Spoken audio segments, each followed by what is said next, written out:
농업인 교류센터 민원 사례 세무편. 농어촌 주택개량 사업으로 개축대 취득세 감면에 대해 알려주세요. 농어촌 주택개량 사업으로 개축, 취득하는 주거용 건축물 상시 거주 목적일 경우에는 취득세가 280만 원까지 면제됩니다. 귀농인 취득세 감면에 대해서도 알려주세요. 귀농일로부터 3년 이내에 취득하는 농지, 임야 및 농업용 시설에 대해 취득세의 50%를 경감합니다. 소득 요건은 0원에서 3,700만 원 이하 시 감면 가능으로 완화 개정되었습니다. 농업회사법인 설립 후 농지를 법인에 매매하려고 하는데 양도소득세는 어떻게 되나요? 농업인이 농지나 초지를 농업회사법인에 현물 출자할 경우 2026년 12월 31일까지 양도소득세가 전액 면제됩니다. 농업회사법인 취득세 혜택은 없나요?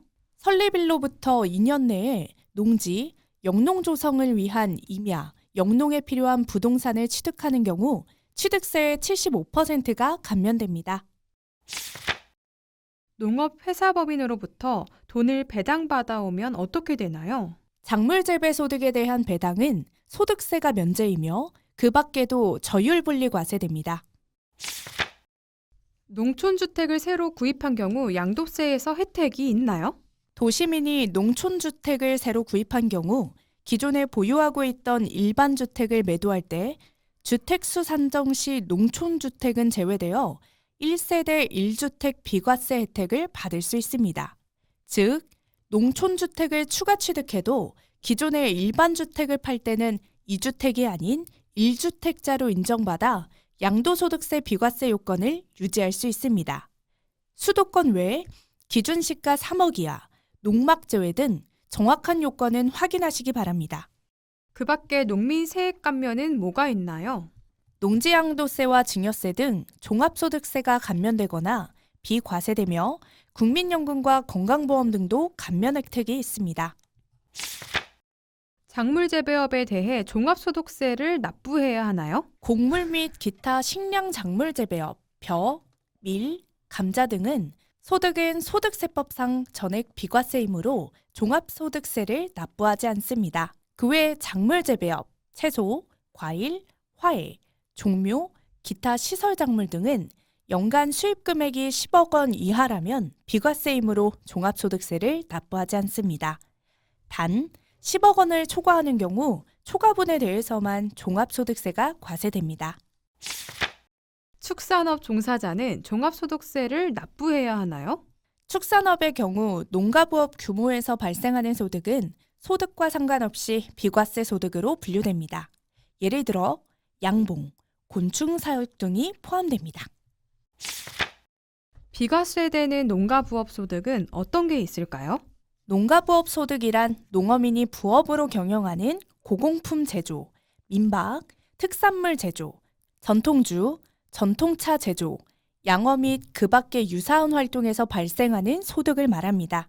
비과세되는 농가부업 소득은 한도가 있다던데요. 농가부업 소득 과세 기준은 소득 금액을 기준으로 합니다. 즉, 농가부업 소득이 연간 소득 금액 3천만 원을 초과하는 경우에만 종합소득세가 과세되며 3천만 원 이하는 비과세입니다. 이것은 매출, 수입 금액이 아니라 소득 금액을 기준으로 한다는 의미입니다. 전자상거래 등으로 작물을 판매하면 과세가 되나요? 판매장을 설치할 시 과세됩니다. 작물 재배를 하더라도 생산한 작물을 판매장에서 판매하는 경우 과세 대상이 됩니다. 비과세 대상은 작물 재배업을 영위하면서 생산한 작물을 판매장을 설치하지 않고 전자상거래, 슈퍼마켓, 백화점, 농업협동조합 등에 직접 판매하는 경우 소득세는 과세되지 않습니다. 이는 판매장을 설치하지 않았기 때문입니다. 그러나 전자상거래라 하더라도 판매장을 설치하면 과세되므로 주의가 필요합니다. 식량작물은 무조건 비과세이나 그 외 채소, 과일, 약초 등은 연간 수입 금액이 10억 원 이하이면 비과세입니다. 농민이 사업자를 내고 계산서를 발행하거나 카드 매출이 있는 경우 신고 의무는 무엇이 있고 언제 신고하나요? 매출이 10억 원 이하인 작물 재배업은 일반적으로 비과세 대상이지만 계산서 등을 발행하신 경우에는 차년 1월부터 2월 10일까지 사업장 현황 신고를 하셔야 하며 인건비 등이 발생한다면 원천세 신고, 종합소득세 비과세 신고가 필요합니다. 작물 재배업 외에 종합소득세에 대해서도 알려주세요. 농산물 가공 판매, 부동산 임대, 금융이자 소득, 타사업 소득 등은 종합소득세가 부과되어 오니 다음해 5월에 꼭 신고하셔야 하며 각각의 세금에 대해 자문받기 바랍니다. 농어민도 부가가치세를 내는 경우가 있나요? 농산물을 가공하여 가치를 높인 뒤 판매하려는 경우가 증가하고 있습니다. 일반적으로 농산물 재배는 부가가치세가 면세이지만 농산물을 가공하여 판매할 경우 부가가치세가 과세될 수 있습니다. 또 수입해 유통시키는 경우 자기 생산이 아닐 경우 수입 단계에서 부가세 납부 의무가 있을 수 있습니다. 부가세가 과세되는 농업가공품에 대해서도 예시 부탁드려요. 가공품이 있는 경우 각각의 사례에 대해 세무서나 세무사에 확인하여 신고 바랍니다.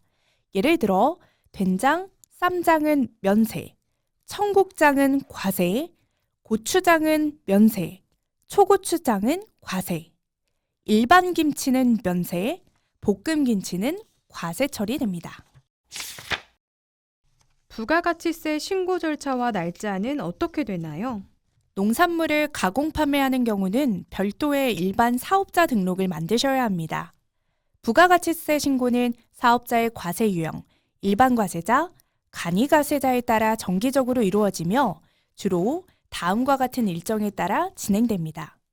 일반 과세자 같은 경우에는 신고 주기가 1년에 2회, 반기별로 부가가치세를 신고합니다.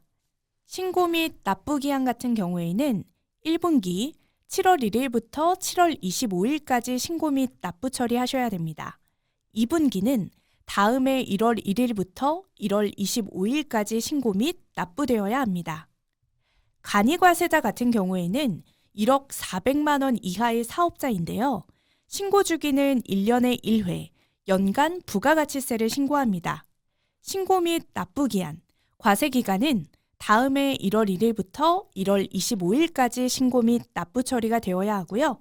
간이과세자 같은 경우에는 매출액이 4,800만 원 미만인 경우 면세됩니다. 농업인 교류센터는 농림축산식품부와 농업인 단체가 함께 농업인에게 필요한 전문 지식을 법률, 세무, 보험, 노무 등 농업에 관련한 제반 사안에 대한 양질의 자문 서비스를 제공하여 농업인들이 애로와 고충을 함께 해결해주는 곳입니다. 농업인 교류센터는 다양한 민원 접수 시스템을 갖추고 있습니다. 1811-3677 민원 콜센터 운영과 온라인 민원 처리 홈페이지 운영, 현장 방문형 찾아가는 서비스 시행, 유튜브 및 카카오톡 채널을 운영하고 있습니다. 농업인 교류센터 많은 이용 부탁드려요.